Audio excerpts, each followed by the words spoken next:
hurts. Rachel, what do the numbers show on that point?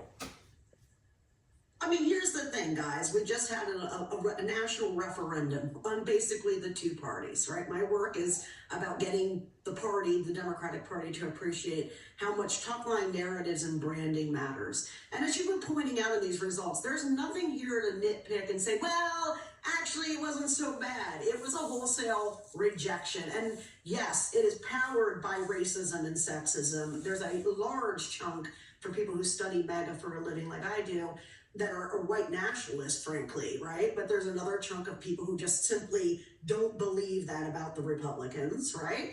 And then there's, in this data, a shift of non-white people shifting to the Republican Party, folks. That isn't racism. That isn't sexism. What that is the sound machine that Republicans have, right? So let me slow you down just to give you one chart, and you can speak to this. We'll leave it up. You just said it ain't racism if Latinos, like every other voting group, diverse, make up their own minds, and we'll put this up, go towards Trump from 20 to 24.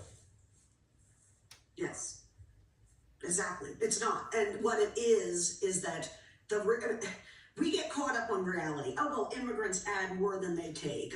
There's no men, hardly any trans kids that want to play a sport anyway, right?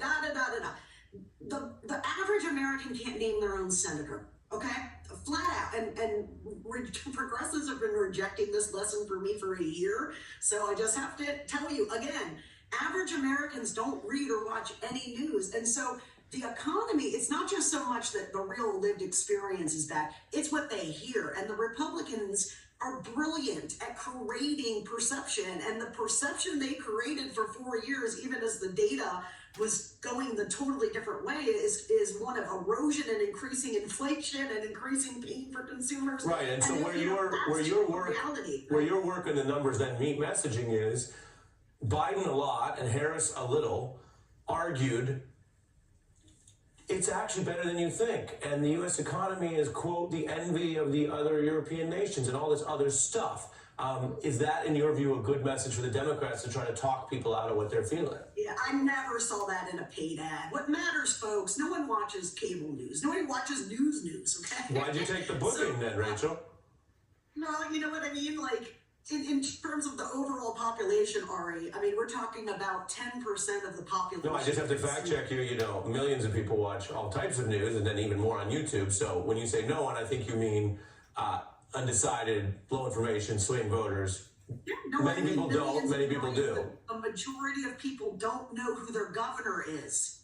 Okay, so what did they hear about this election? They heard, the only thing that they heard were the things that were paid to put in front of their eyeballs. And this myth that Harris ignored the economy, we have all the ad data, folks. The Republican ad spending was centralized, almost all of it, immigration and trans people fear.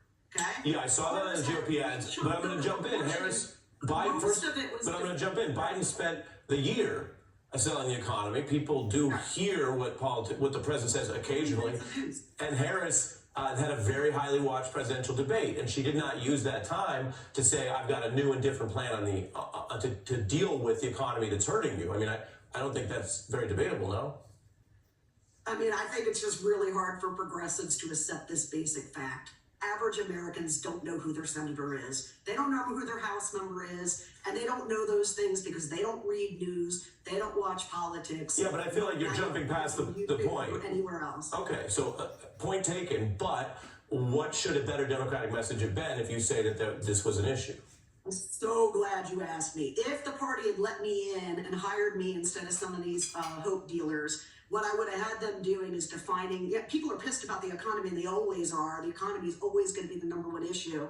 So you have a choice, right? You can sit there and do delivery politics. Joe Biden gave $200 billion in student loans, did nothing, okay? Or you can focus on narrative and storytelling, and what the story should be is, you're damn right you're pissed about the economy. Do you want to know why? Because when the Republican Revolution happened in the 80s, they stripped this, that, and this, and they destroyed your rural town. Okay, that's the story we need to be telling people. And the idea that we didn't run on the economy is wrong.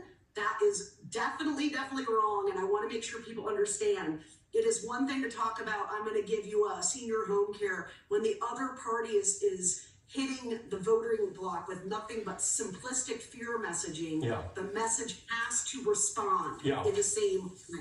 You mentioned all the Republican ads, and we did track. I mean, some of the fear, the